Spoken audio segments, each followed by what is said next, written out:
Today we have Hannah, who's going to share a little bit about her story, her path to UX design. Hannah, why don't you introduce yourself and maybe share a little bit about what you were doing before you even knew what like UX was? Yeah. So I'm Hannah. I was actually working in mortgage before I started UX UI. I was a loan closer. So I was working on like the tail end of loan documents for people buying their houses. And I started that job like 2 days before the pandemic started. And then there was a huge housing boom during COVID. And then there was a huge housing like decrease at the tail end of COVID. So I survived 2 layoffs at my last company, but then the third one, I was impacted by that. So after that, I was working fully on my UX UI and part-time as like a academic advisor for our community college in Pittsburgh. Cool. Where or how did you like learn about UX? Like, was it a friend, like, TikTok, or where did you kind of figure out what it was before you started saying like, I want to learn this? Yeah, I think I knew I didn't want to be in mortgage, so I started Googling like different career paths for like someone that wants to be creative and work in tech, but not necessarily learn how to code, because I didn't really want to take all that on. And I think after I Googled that, I got like an ad on Instagram for Avocademy, and I loved the branding, so it like instantly gravitated towards it. And as I did like a little more research and like an initial call with my questions, I was like, okay, I feel like this is the right path for me.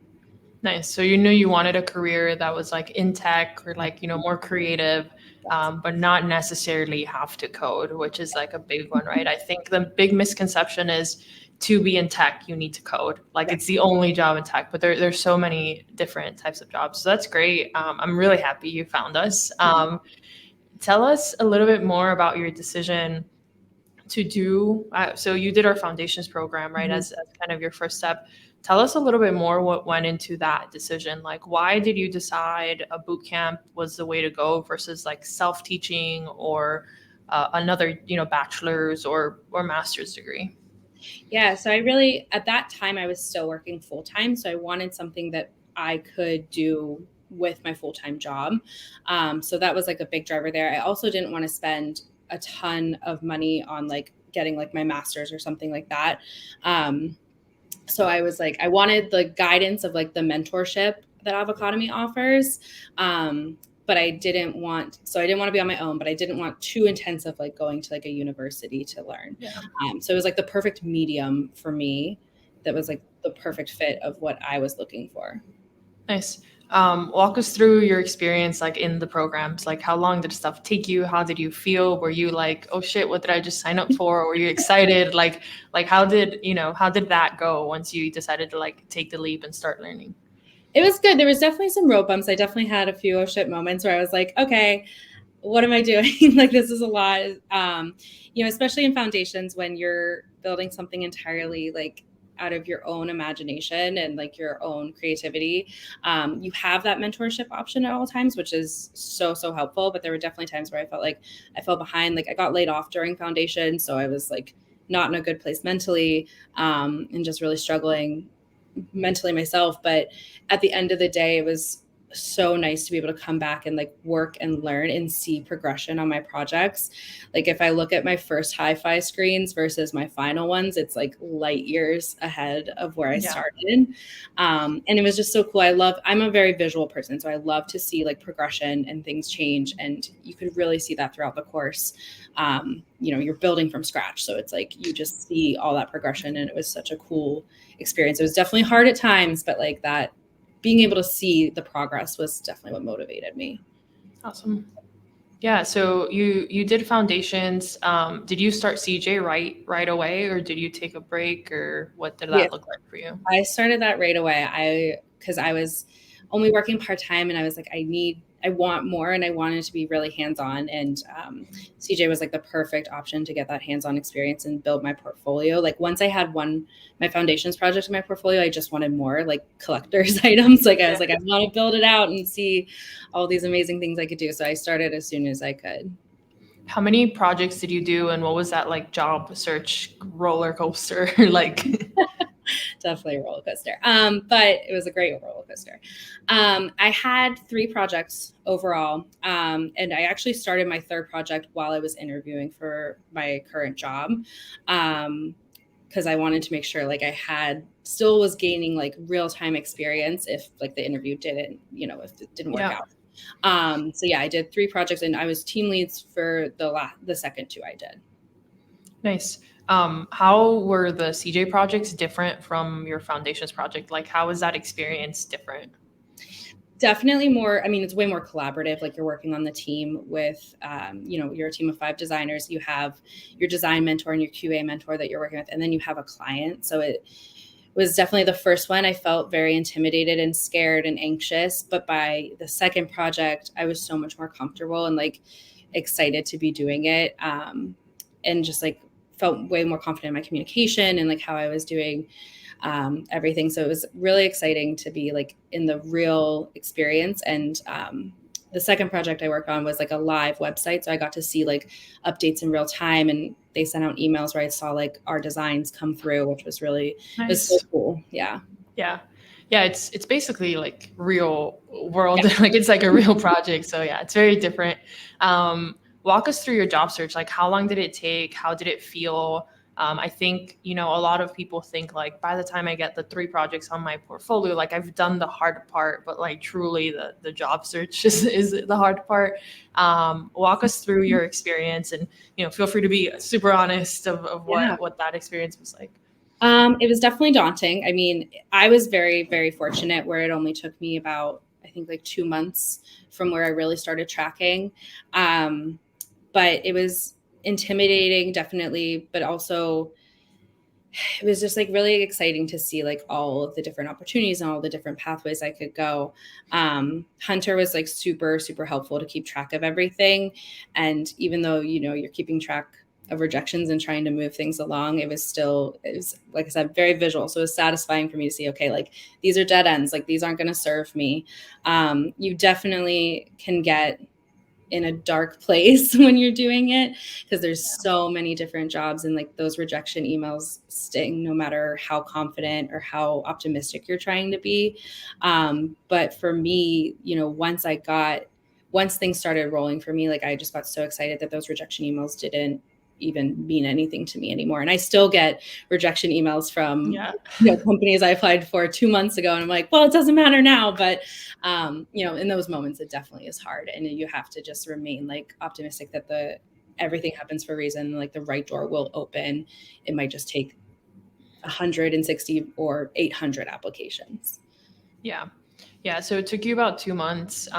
Tell us about your job. How is it like being a brand new UX designer? What's that? I mean, I know it's only been a week, but share a little bit about like how that feels as an accomplishment as well as how the job is going. Yeah, it's definitely surreal. I definitely have imposter syndrome sometimes where there's moments where I'm like, how did I get here? If you had asked me even a year ago if I would have this job that I'm already obsessed with, I would have been like, no way, you're lying.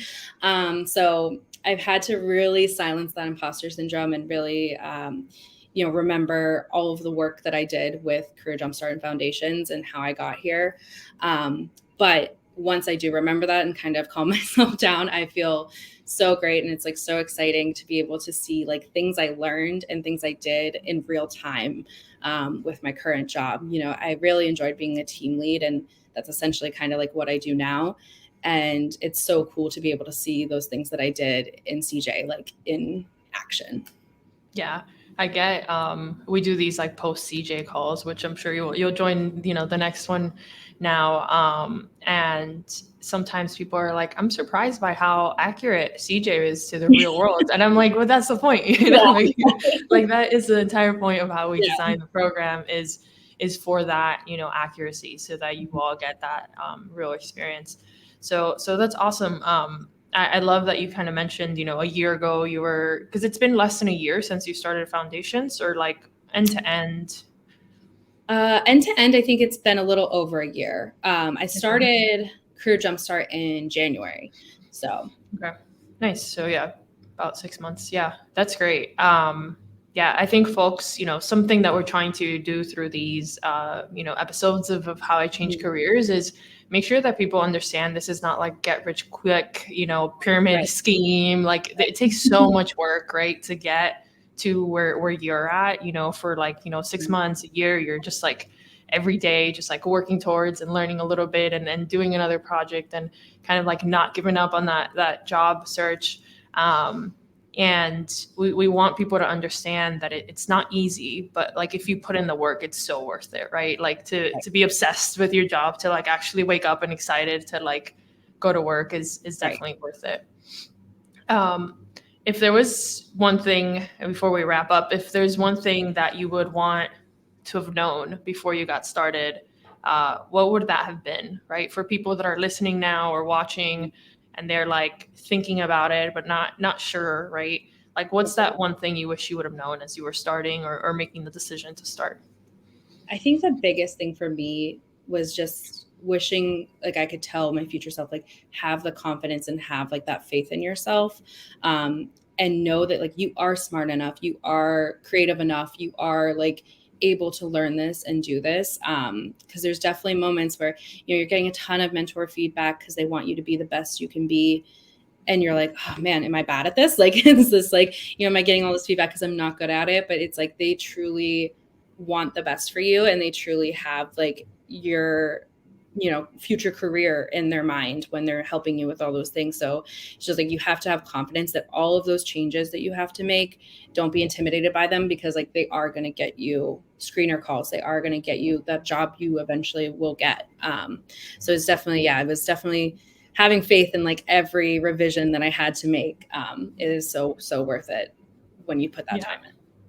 Yeah, I think sometimes students in the program are like, why am I making this change? Or like, why am I revising? I don't know if you had to revise your foundations project, but for I a large, yeah, for a large amount of students in CJ, once you've spent at least 2 months in CJ, we reach back out and we're like, hey, there's a couple things that could be better in foundations, right? Mhm.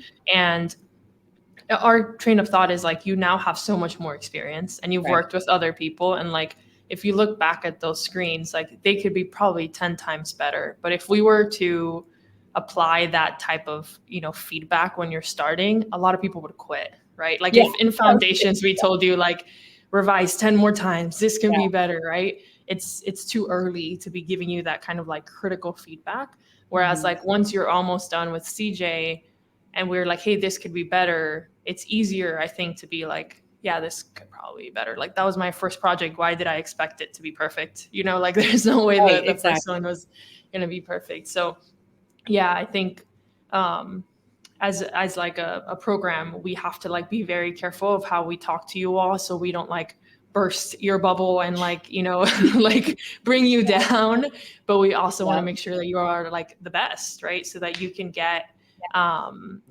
those jobs. But thank you so much for sharing about your experience. Is there anything else you'd love to share before we wrap up? I will just say, like, building off of that real quick before we wrap up, that like reignited my passion in my foundations project when we did that in Career Jumpstart, and did those revisions. And like that was definitely one of my biggest selling points with my current company, was that I did like entrepreneurial like work, independent apps. So I definitely recommend, like, don't discount your foundations and definitely like go back and do it all over again, because it's worth it. Nice. Yeah, I appreciate you sharing that. But yeah, thank you so much for talking with me today, sharing a little bit about your story. Really happy and proud of like how far you've come, and look forward to kind of like following along your journey for the next couple of years. Awesome. Thank you so much.